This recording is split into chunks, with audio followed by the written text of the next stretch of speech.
Important topic शुरू करेंगे hyper conjugation, जो ऑर्गेनिक रिएक्शन मैकेनिज्म से रिलेटेड है चैप्टर। तो हाइपर कॉन्जुगेशन को हम डिटेल में वन बाय वन स्टडी करेंगे और इस पर आधारित जो प्रॉब्लम हमारे कॉम्पिटिशन्स में आती है उनको हम वन बाय वन डिस्कस करेंगे। ओके, चलिए शुरू करते हैं हाइपर कॉन्जुगेशन। हाइपर कॉन्जुगेशन से पहले हमने रेजोनेंस के बारे में पढ़ा है। यदि आपने रेजोनेंस नहीं देखा तो प्लीज़ इस वीडियो के डिस्क्रिप्शन में आपको प्लेलिस्ट का लिंक मिल जाएगा, आप वो रेजोनेंस से रिलेटेड वीडियो भी जरूर देख लेना एक बार पहले, ताकि हाइपर कॉन्जुगेशन ठीक से समझ आ सके। इस चैप्टर से संबंधित 8 वीडियो हमने चैनल पर पहले से अपलोड कर दिए, ये हमारे 9वीं वीडियो है, तो आप रेजोनेंस को एक बार देख लेना। ओके, हाइपर कॉन्जुगेशन के बारे में क्या कंसेप्ट है कि no bond resonance, no bond resonance मतलब बॉन्ड तो है लेकिन उनके बीच बॉन्ड को इस तरह से ब्रेक करते हैं कि नो बॉन्ड, कोई बॉन्ड नहीं हो और उनमें फिर क्या रेजोनेंस शो करते हैं वो कंपाउंड्स, नो बॉन्ड रेजोनेंस। तो जो कंपाउंड जितने ज़्यादा हाइपर कॉन्जुगेशन स्ट्रक्चर शो करते हैं वो कंपाउंड उतना ज़्यादा क्या होता है, स्टेबल होता है। तो कॉन्जुगेशन इसके लिए बहुत ही अनिवार्य है हाइपर कॉन्जुगेशन के लिए। जैसे रेजोनेंस के लिए कॉन्जुगेशन होना जरूरी था, सिग्मा पाई सिग्मा ये होना जरूरी है, सिग्मा पाई लोन पेयर ये इस टाइप से होना बहुत ही अनिवार्य है, तभी कॉन्जुगेशन हो सकता है। तो जो हाइपर कॉन्जुगेशन है इसके बिहाफ पर हम किसी कंपाउंड की स्टेबिलिटी को डिफाइन कर लेते हैं कि कितना ज़्यादा स्टेबल है वो। क्लियर है? तो हाइपर कॉन्जुगेशन के आधार पर हम बात करेंगे स्टेबिलिटी किसकी, कार्बोकेटाइन की बात करेंगे, फ्री रेडिकल की बात करेंगे और एल्कीन की बात करेंगे और बहुत कम केस में कार्बो एनाइन की बात करेंगे। कार्बो एनाइन की बहुत रेयर केस है, इसकी तो बहुत कम परसेंटेज, लेकिन एल्कीन की, फ्री रेडिकल की, कार्बोकेटाइन की, इनकी इन पर बेस्ड प्रॉब्लम हाइपर कॉन्जुगेशन से हम आसानी से अटेम्प्ट कर पाते हैं, सॉल्व हो जाती है। फ्री रेडिकल की बहुत कम केस में। ओके, तो हम शुरू करेंगे कार्बोकेटाइन की सबसे पहले कि कार्बोकेटाइन में हाइपर कॉन्जुगेशन कैसे होता है और कार्बोकेटाइन की स्टेबिलिटी को हम हाइपर कॉन्जुगेशन के आधार पर कैसे एक्सप्लेन करते हैं। कंसेप्ट यही है हाइपर कॉन्जुगेशन का, मतलब नो बॉन्ड रेजोनेंस, कोई बॉन्ड नहीं है लेकिन वो रेजोनेटिक स्ट्रक्चर शो करते हैं और जो कंपाउंड जितने ज़्यादा रेजोनेटिक स्ट्रक्चर शो करेगा वो कंपाउंड उतना ही ज़्यादा क्या होगा, स्टेबल होगा। अब जैसे कार्बोकेटाइन, सपोज हम बात करेंगे CH3 cation, CH3 CH2 cation, फिर रेडिकल में CH3 रेडिकल या CH3 CH2 रेडिकल, तो इनकी स्टेबिलिटी ये ज़्यादा स्टेबल होता है इसकी कंपैरिजन में, इसी प्रकार ये ज़्यादा स्टेबल होता है इसी कंपैरिजन में। लेकिन कैसे होता है ये ज़्यादा स्टेबल, ये कम स्टेबल क्यों होता है, उसको हम डिटेल में बात करेंगे अब। ओके, चलिए हेडिंग डालते हैं हाइपर कॉन्जुगेशन इन कार्बोकेटाइन सॉरी, इन कार्बोकेटाइन। कार्बोकेटाइन में हम हाइपर कॉन्जुगेशन की बात करते हैं। अब देखो, एक हमारा कार्बोकेटाइन तो होगा ये CH3 CH2 प्लस, एक कार्बोकेटाइन होगा ये। क्लियर?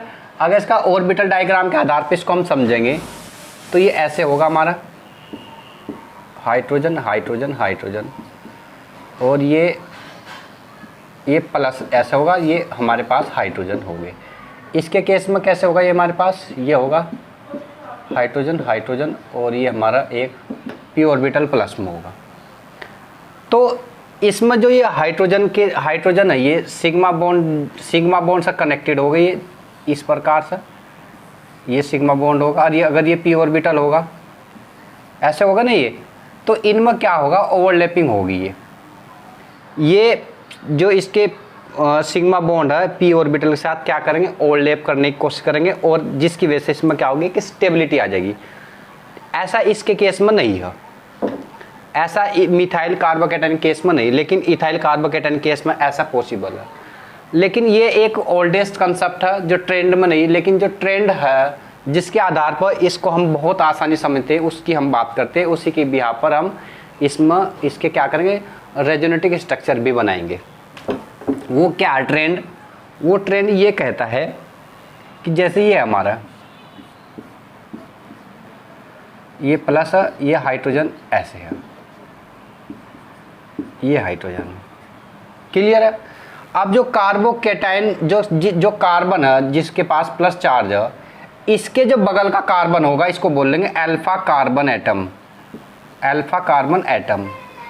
और इसके साथ जो नंबर ऑफ हाइड्रोजन अटैच है कितने, 3, जो 3 ये हाइड्रोजन एटम है, हाइड्रोजन एटम, इनको बोलते हैं अल्फा, अल्फा एच एटम। क्या बोलते हैं इनको, अल्फा एच एटम। अब ये रेजोनेंस शो करते हैं किस प्रकार से, देखो इसको हम 1 दे देंगे हाइड्रोजन, इसको 2 और इसको 3। अगर ये बॉन्ड यहाँ शिफ्ट हो जाता है, ये बॉन्ड यहाँ शिफ्ट हो जाता है, ये शिफ्ट होने से ये कार्बन क्या हो जाएगा, सेटिस्फाइड हो जाएगा।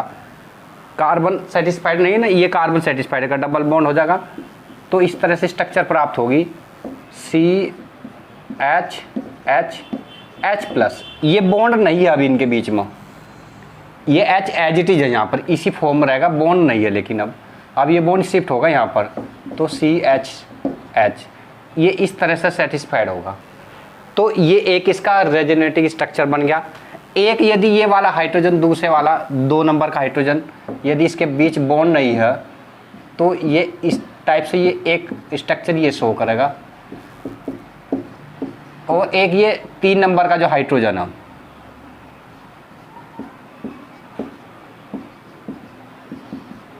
दिस वन, तो इसके 3 रेजोनेटिक स्ट्रक्चर बन रहे। और जितने ज़्यादा रेजोनेटिक स्ट्रक्चर बनेंगे वो उतना ज़्यादा क्या होगा, स्टेबल होगा। तो ये रेजोनेटिक स्ट्रक्चर इथाइल कार्बोकेटाइन के केस में ही पॉसिबल है, मिथाइल के केस में पॉसिबल नहीं, क्योंकि इसके कार्बन के साथ में जो अन्य कोई कार्बन अटैच ही नहीं, यानी इसके पास अल्फा कार्बन एटम नहीं है, नो अल्फा कार्बन एटम। लेकिन इसके केस में अल्फा कार्बन एटम है, और अल्फा कार्बन एटम के साथ जो अटैच संख्या हाइड्रोजन वो 3 है, इसलिए 3 रेजोनेटिक स्ट्रक्चर शो कर रहा है। और इसलिए इथाइल कार्बोकेटाइन मोर stable then methyl carbocation. Clear बात। अब इसी तरह से हम इसके बहुत सारे एग्जाम्पल्स हम और भी बना सकते हैं जो कार्बोकेटाइन से रिलेटेड आते हैं हमारे पास। इसको नोट करना। अब देखो समझो, ये तो होगा हमारा मिथाइल कार्बोकेटाइन, ये होगा हमारा इथाइल कार्बोकेटाइन। अगर हम बना दें ये प्रोपाइल कार्बोकेटाइन हो जाएगा ना। एक हमने बना दिया ये CH3 C+, एक बना दिया हमने ये। अगर हम इसकी बात करिए टर्सरी नेचर का, ये सेकेंडरी नेचर का, ये प्राइमरी नेचर का, और ये भी प्राइमरी नेचर का ही होता है। इसको बोलते हैं इथाइल कार्बोकेटाइन, इसको बोलते हैं मिथाइल कार्बोकेटाइन, मिथाइल कार्बोकेटाइन। इसके पास alpha hydrogen atom, alpha carbon atom क्या है, 0 हो। इसके पास अल्फा कार्बन एटम 0 है, और यानी अल्फा हाइड्रोजन एटम भी इसके पास 0 हो गए। इसके पास अल्फा कार्बन एटम कितना, 1 है, इसलिए अल्फा हाइड्रोजन एटम की संख्या कितनी, इसके पास 3 है, इसलिए 3 रेजोनेटिक स्ट्रक्चर शो करेगा। कितने, 3 RS शो करेगा, 3 रेजोनेटिक स्ट्रक्चर शो करेगा ये। इसके केस में अगर हम बात करेंगे अल्फा हाइड्रोजन एटम से ही मतलब अल्फा हाइड्रोजन एटम कितने इसके पास, डायरेक्टली जो लिंक कार्बन है 3 ये 6, तो RS कितने हो गए इसके, 6 हो गए। इसी प्रकार इसमें अगर हम बात करें अल्फा हाइड्रोजन एटम, इसके केस में कितने हो जाएंगे, देखो 3 3 6 3 9 अल्फा हाइड्रोजन एटम है, इसलिए इसके जो RS बनेंगे 9 बनेंगे। बात समझ में आ रही। और जितने ज़्यादा RS या रेजोनेटिक स्ट्रक्चर वो कंपाउंड उतना ही ज़्यादा क्या होगा, स्टेबल होगा।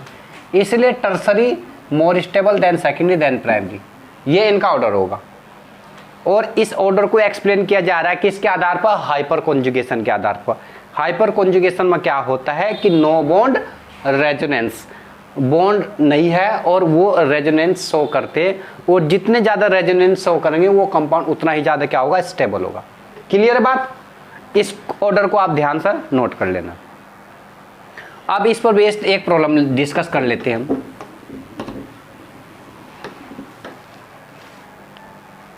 एक प्रॉब्लम पूछी गई,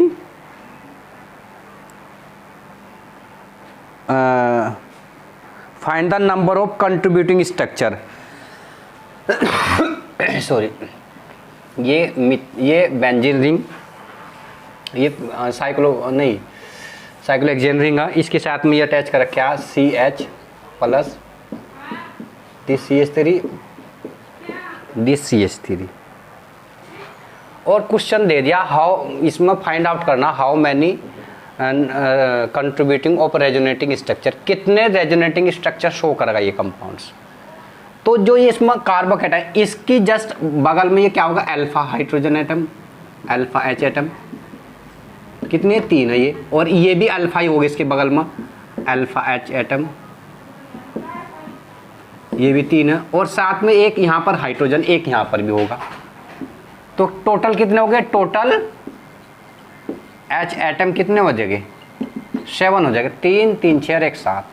तो ये कितने रेजोनेटिक स्ट्रक्चर शो करेगा, RS कितने हो गए इसके, 7 हो गए, 7 रेजोनेटिक स्ट्रक्चर हो गए, और उतना ही ज़्यादा ये क्या होगा, स्टेबल होगा। ये प्रॉब्लम हमारी IIT 2013 में पूछी गई कि इसमें कितने रेजोनेटिक स्ट्रक्चर शो करेगा। तो आप इसमें अल्फा हाइड्रोजन एटम की संख्या चेक कर लेंगे, उसके आधार पर बता देंगे कि इतने रेजोनेटिक स्ट्रक्चर शो करेगा। क्लियर बात? अच्छा, चलिए अब हम बात करते हैं hyperconjugation in free radical. Carbocation का स्टेबिलिटी ऑर्डर तो पता चल गया ना वहाँ, tertiary then secondary then primary then methyl, ये तो हमें पता चला कार्बोकेटाइन का। अगर हम बात करेंगे फ्री रेडिकल की, तो फ्री रेडिकल का ऑर्डर देखते हैं हम इन फ्री रेडिकल। फ्री रेडिकल जो होता है, एक एक्स्ट्रा इलेक्ट्रॉन रहता है उसके पास, एक एक्स्ट्रा इलेक्ट्रॉन रहता है। सपोज जैसे मैंने ये बात करी, ये मिथाइल होगा, ये क्या होगा, इथाइल होगा। अगर हम इसकी स्ट्रक्चर बनाए,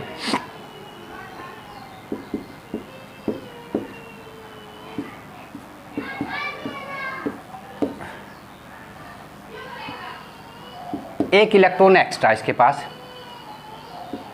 इसकी हम बात करेंगे, एक इलेक्ट्रॉन ही है इसके पास एक्स्ट्रा।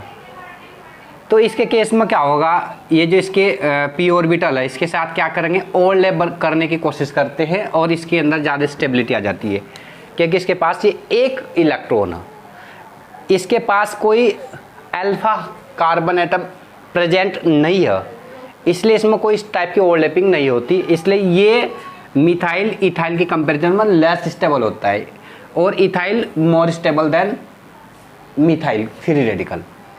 इसके हम एक रेजोनेंस के आधार पर इसको समझ सकते हैं कि किस प्रकार रेजोनेंस के आधार पर इनकी स्टेबिलिटी को हम चेक कर पाते हैं। देखो, ये तो है ऑर्बिटल के आधार पर कि इसमें इस तरह से ये ओवरलैप करेंगे, इसके जो p ऑर्बिटल, इसमें ऐसा पॉसिबल नहीं है, इसलिए ज़्यादा स्टेबल है, ये कम स्टेबल है। ये तो है p ऑर्बिटल के आधार पर, लेकिन हम जो ट्रेंड है लेटेस्ट, उसके हिसाब से बताएंगे आपको। ये CH2 है, this one,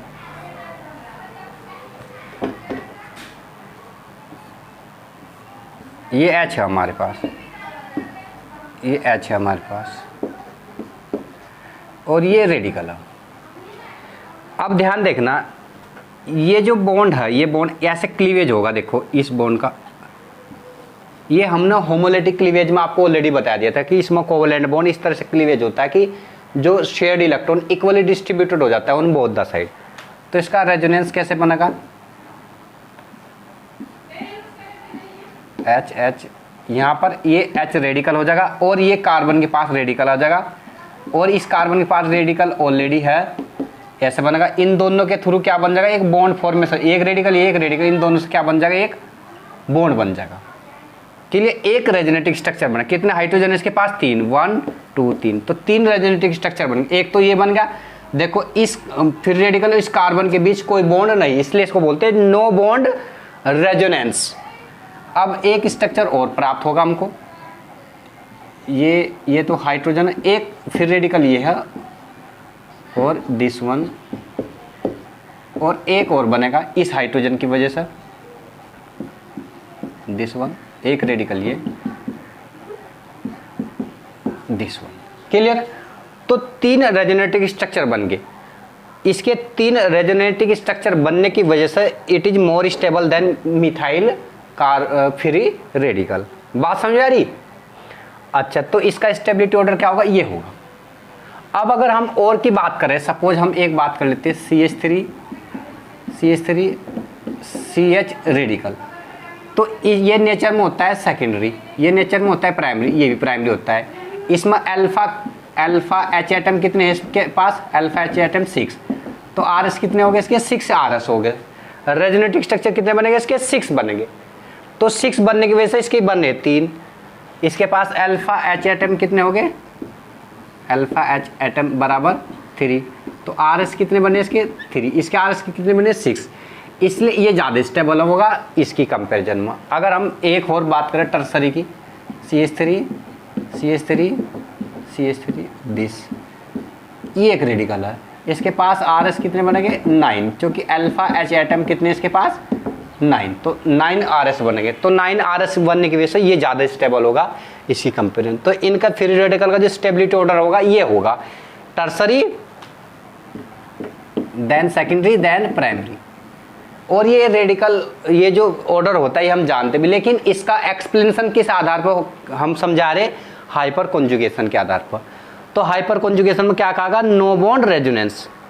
no bond resonance, देखो इस फिर रेडिकल इस कार्बन के बीच कोई बॉन्ड नहीं है और ये अपने रेजोनेटिव स्ट्रक्चर शो कर रहा है, इसलिए कहा इसको नो बॉन्ड रेजोनेंस। और जितने ज़्यादा रेजोनेंस शो करेगा वो कंपाउंड उतना ही ज़्यादा स्टेबल होगा। ये 9 शो करेगा, ये 6, ये 3 और ये 0। इसलिए इनका जो ट्रेंड होगा ऑर्डर का ये होगा tertiary, then secondary, then primary, then methyl. Clear बात? तो ये होता है। अच्छा, इसी पर बेस्ड हमारे सब एग्जाम में प्रॉब्लम डिस्कस करने के लिए आ जाता है कि प्रॉब्लम कैसे हम डिस्कस करेंगे। क्लियर है? अच्छा, अब हम बात करते हैं हाइपर कॉन्जुगेशन इन एल्कीन। इसको आप नोट कर लीजिए।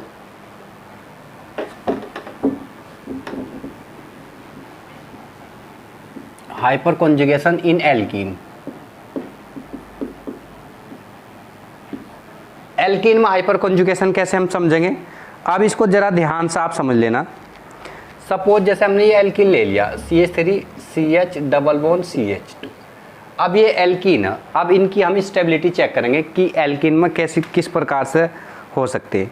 अब आप देखो ना, डबल बॉन्ड है ये डबल बॉन्ड है। इस डबल बॉन्ड के जस्ट बगल में जो भी कार्बन होगा, ये कार्बन कैसा? ये अल्फा कार्बन एटम बोलेंगे इसको। और इसके पास अल्फा हाइड्रोजन एटम कितने हो गए? 3 अल्फा हाइड्रोजन एटम बनते हैं इसके पास, और 3 ही इसके RS बनेंगे। फिर RS भी कितने बनेंगे? 3 हो गए। अब एक एक को हम 1 बाय 1 समझाने के लिए कोशिश करते हैं आपको किस प्रकार से बनेंगे। देखो, इसको हम खोल कर लिखते हैं, हाइड्रोजन हाइड्रोजन हाइड्रोजन, ये है स्ट्रक्चर अभी हमारे पास। क्लियर बात? CH CH2, ये खोलते हैं हम, ये CH होगा ना, CH CH2, ये ऐसे होगा ना, ऐसे होगा। ठीक है। अब जैसे ये बॉन्ड ये यहाँ पर शिफ्ट होगा तो ये बॉन्ड आगे शिफ्ट हो जाएगा। ये बॉन्ड आगे शिफ्ट होने से क्या होगा? स्ट्रक्चर इस प्रकार से प्राप्त होगी।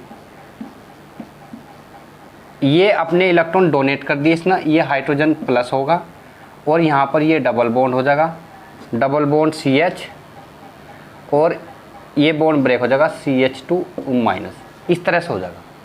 ध्यान समझ लेना। नेट चार्ज कितना है? यहाँ 0, यहाँ भी 0, प्लस माइनस 0।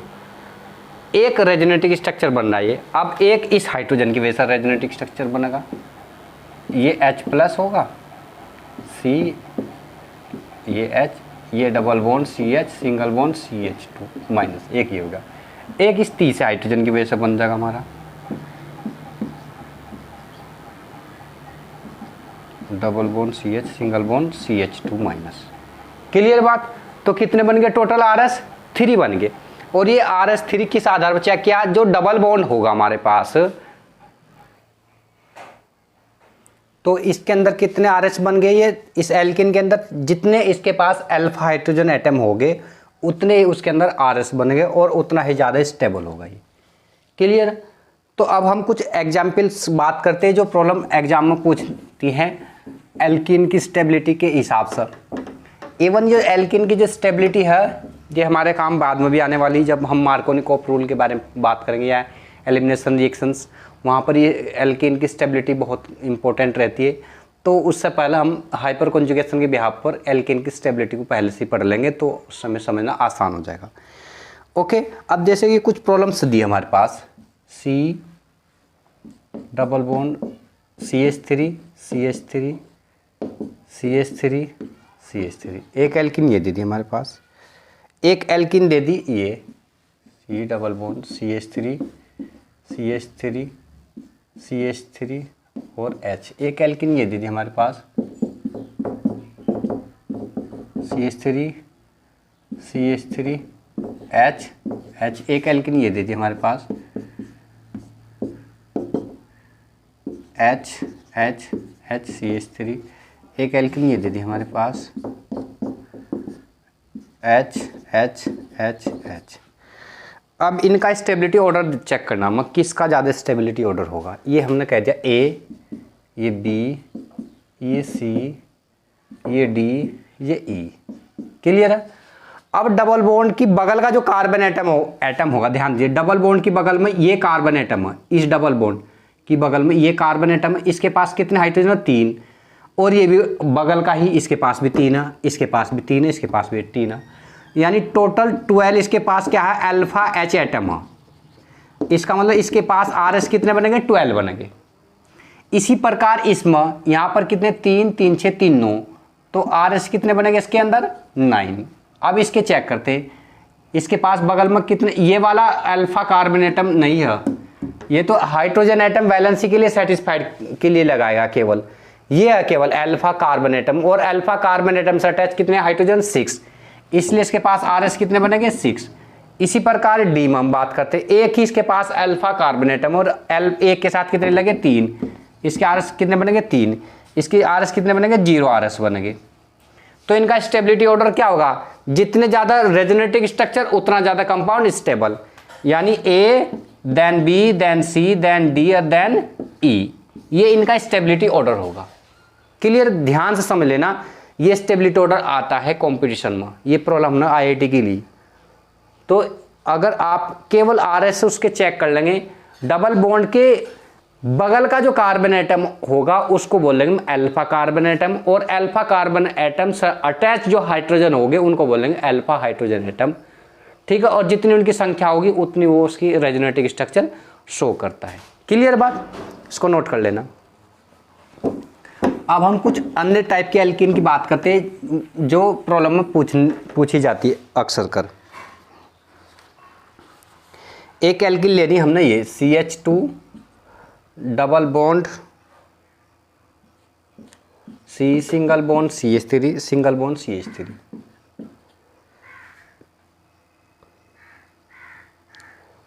एक एल्कीन हमने ये ले ली CH3 CH double bond CH single bond CH3, एक एल्कीन ये ले ली। और एक एल्कीन हमने दूसरी ले ली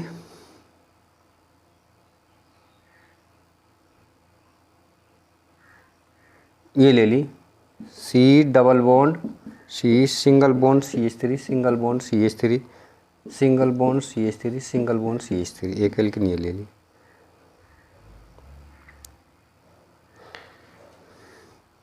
अब इनके अंदर हमको देखना, इनके अंदर हमको देखना कौन सा ज़्यादा स्टेबल होगा, कौन सा ज़्यादा स्टेबल होगा। स्टेबिलिटी ऑर्डर चेक करनी होगी हमें। क्लियर बात। इस एग्जाम्पल करने से पहले एक एग्जाम्पल और ये डिस्कस करते हैं हम। पहला एक ये दे दिया C double bond C single bond CH3 single bond CH3 single bond H H, एक ये दे दिया और एक ये दे दिया CH3 H CH3 H और C double bond C single bond CH3 CH3 H H, clear, 3 दे दिए। अब इनमें हम चेक करते हैं। देखो इस डबल बॉन्ड के बगल का जो कार्बन एटम है इसके पास कितने H है, 3 और 3 6, तो अल्फा H एटम कितने हैं, 6। अब इसके केस में हम देखते हैं, इसके केस में कितने अल्फा H एटम, इस डबल बॉन्ड के बगल में कार्बन एटम ये, इसके साथ 3 हाइड्रोजन है, इसके साथ भी 3, इसके पास भी 6 अल्फा हाइड्रोजन एटम है, क्लियर। और इसके केस में भी चेक करते हैं, इसके केस में भी 6 ही अल्फा हाइड्रोजन एटम प्रेजेंट है, क्लियर बात। तो अब हम इनकी स्टेबिलिटी कैसे चेक करेंगे, ये हमारे लिए समस्या, क्योंकि इसके पास तो अल्फा हाइड्रोजन एटम 6 ही, यानी 6 रेजोनेटिव स्ट्रक्चर पॉसिबल है, लेकिन इनकी स्टेबिलिटी कैसे चेक करेंगे। अब इस बात को ध्यान रखना। अब एक तो इसके केस में देखते हैं और इस केस में, ये जो है ये ट्रांस प्रोडक्ट है, ये कौन सा ट्रांस, और ये कौन सा प्रोडक्ट है, ये सीस है। सीस का मतलब दोनों ग्रुप एक सेम साइड में और दोनों ग्रुप क्रॉस में, तो ट्रांस मोर स्टेबल होता है देन सीस, ट्रांस मोर स्टेबल देन सीस। इन दोनों में तो हमको कंफर्म हो गया। इसके केस में अगर ये ए है, ये बी है और ये सी है, तो C more stable than B, clear है। अब हम इनकी स्टेबिलिटी के बाद अब इसको चेक करते हैं, ये पहले नंबर पर आएगा, तीसरे नंबर पर आएगा, ये ए वाला प्रोडक्ट। इसमें हाइड्रोजन ये अटैच है CH3 ग्रुप। तो अब इन दोनों को हम आसानी से समझते हैं कि इनमें कौन ज़्यादा स्टेबल होगा और कौन कम स्टेबल होगा। देखो ये CH3 ग्रुप यहाँ पर अटैच है, CH3 ग्रुप यहाँ पर अटैच है, तो CH3 ग्रुप दिखाता है plus I effect, plus I effect, यानी ये इसको और अपना चार्ज देगा, रिंग की साइड में चार्ज देगा, रिंग की साइड में चार्ज देने की वजह से इसको ज़्यादा स्टेबल कराएगा। तो इसको स्टेबिलिटी ज़्यादा प्रोवाइड कराने के बाद ये क्या हो जाएगा, मोर स्टेबल हो जाएगा। क्या हो जाएगा, ये मोर स्टेबल हो जाएगा। तो मोर स्टेबल होने के कंपेरिजन में ए सबसे पहले नंबर पर होगा, A then C then B, clear आ गई। देखो ध्यान से एक बार और समझ लेना, सिस और ट्रांस ये चेक करेंगे पहले तो एल्कीन में सिस ट्रांस, तो ट्रांस ज़्यादा स्टेबल होता है देन सिस। अब इसके केस में देखते हैं, दो ग्रुप एक साइड में लगे हुए, तो ये प्लस इंडक्टिव इफेक्ट शो करेगा और प्लस इंडक्टिव इफेक्ट शो करने की वजह से ये इन दो की कंपेरिजन में ज़्यादा स्टेबल होगा, इसलिए इसका स्टेबिलिटी टोटल पहले नंबर पाएगा हमारे पास, क्लियर है। अच्छा अब हम इसके केस में बात करते हैं, जो हमने एल्कीन ये लिखी, इसको बोलते हैं आइसोब्यूटीन, आइसोब्यूटीन, इसको बोलते हैं ट्रांसब्यूटुईन। अच्छा हमको पता है जो ट्रांस प्रोडक्ट होता है वो मोर स्टेबल होता है देन सिस प्रोडक्ट, तो ये ज़्यादा स्टेबल होगा। और इसके पास जो अल्फा, जो ये डबल बॉन्ड है, इसकी बगल में जो कार्बन एटम है ये वाला 6 हाइड्रोजन एटम इसके पास है, और इसके पास जो डबल बॉन्ड है, इसके पास डबल बॉन्ड के साथ ये एक CH3 इसके पास भी 6 अल्फा H एटम है। तो इस आधार पर तो हम चेक नहीं कर पाने, क्योंकि इसके पास भी 6 अल्फा हाइड्रोजन एटम है, इसके पास 6 अल्फा हाइड्रोजन एटम, लेकिन ये ट्रांस प्रोडक्ट है। ट्रांस प्रोडक्ट का मतलब इसकी स्ट्रक्चर अगर हम बनाएंगे, देखो ये CH3 ग्रुप ऐसे लगे, ये जो H है ये हमने H, एक सेकंड, ये H हमने ऐसे दिखा दिए, ये ट्रांस है। तो ट्रांस प्रोडक्ट ज़्यादा स्टेबल होता है, तो इन दोनों में अगर हम ये A कह दिया, ये B कह दिया, तो B क्या होगा, मोर स्टेबल देन A, क्लियर है। इस तरह से हम एल्कीन की स्टेबिलिटी को आसानी से चेक कर पाते हैं on the basis of hyper conjugation, clear बात। अच्छा एक और हम बात करते हैं स्टेबिलिटी इन कार्बो एनाइन में, क्लियर, इसको नोट कर लेना आप।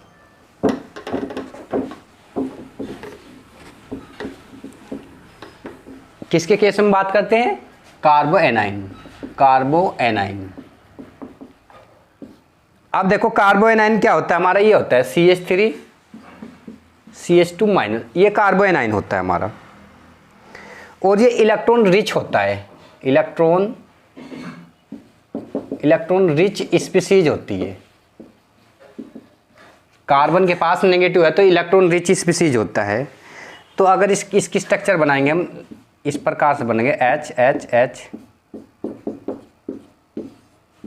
ये ऑर्बिटल है, लूप है, ऑर्बिटल डायग्राम है इसका। क्लियर बात। तो इसके पास इलेक्ट्रॉन ऑलरेडी रिच है तो इसमें किसी प्रकार का रेजोनेंस पॉसिबल हो ही नहीं पाने का। क्लियर बात। इसलिए ये क्या करेगा, नो रेजोनेटिक स्ट्रक्चर, इसका कोई रेजोनेटिक स्ट्रक्चर नहीं बनेगा। इसलिए कार्बो एनाइन का जो स्टेबिलिटी ऑर्डर है हम हाइपर कॉन्जुगेशन के आधार पर नहीं समझा पाते, क्योंकि इसमें रेजोनेटिक स्ट्रक्चर पॉसिबल नहीं हो पाता। लेकिन इन केस बहुत ही विशेष परिस्थिति में अगर इस तरह का हो, ये Cl हो, ये Cl हो, ये Cl हो और ये H2 हो, ये कार्बन है, ये H2, ये एनाइन, ये भी कार्बो एनाइन है। अब यहाँ ये कार्बन है, ये क्लोरीन है, तो क्लोरीन की इलेक्ट्रोनेगेटिविटी ज़्यादा होने की वजह से ये क्या करेगा, ये रेजोनेटिक स्ट्रक्चर शो कर सकता है अपना। कैसे शो करेगा देखो,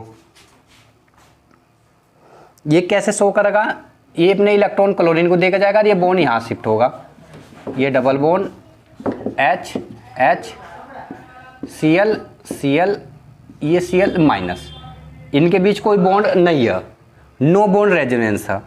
तो कितने इसके पास जो ये जो कार्बन है, इसके बगल का जो कार्बन एटम, इसके पास कितने ये क्लोरीन एटम लगे, 3।